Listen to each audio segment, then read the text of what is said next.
तो hi friends, कैसे हो आप सब। आशा करते हो आप सभी ठीक होंगे। मैं भी बहुत अच्छी हूँ। तो चलिए आज एक नए केक के वीडियो के साथ स्टार्ट करते हैं। तो ये बहुत दिन पहले का केक का ऑर्डर था। तो छोटा सा ही एक चॉकलेट केक का ऑर्डर था।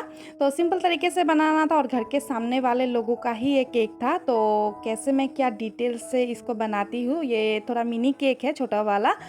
मतलब अप्रॉक्स 250 से 300 के अंदर का ही केक है। तो कैसे मैंने इसकी डिटेलिंग कैसे क्या बनाया आप लोगों के साथ पूरा A to Z डिटेल्स में शेयर करूंगी। आप लोग मेरे वीडियो में बने रहिए, एंड तक ज़रूर देखिए, तभी आपको पता चलेगा आज का केक का मतलब डिटेलिंग मैंने कैसे क्या किया। तो चलिए वीडियो को स्टार्ट करते हैं और आप लोग मेरे वीडियो को एंड तक देखते रहिए। चलिए स्टार्ट करते हैं।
तो friends A to Z detailing मैंने आज के वीडियो में आपके साथ शेयर किया। आप लोगों को आज का केक का वीडियो कैसा लगा ज़रूर कमेंट से बताना। अच्छा लगा है तो प्लीज़ एक लाइक कमेंट ज़रूर करना, क्योंकि एंड तक अगर वीडियो को देख ही लिया है तो वीडियो को छोड़ने से पहले एक लाइक शेयर कमेंट ज़रूर करना। और जिन लोगों ने मेरे वीडियो को अभी तक सब्सक्राइब नहीं किया है तो प्लीज़ चैनल को सब्सक्राइब कर लीजिए। ऐसे ही बहुत ही हेल्पफुल वीडियो आप लोगों को यहाँ पर मिलता रहेगा और शॉर्ट्स तो आता ही रहता है। तो प्लीज़ मेरे चैनल पर बने रहिए। तो आज के लिए बस इतना ही, मिलते हैं और केक के वीडियो के साथ बहुत ही जल्द। आज के लिए बाय बाय। हर हर महादेव।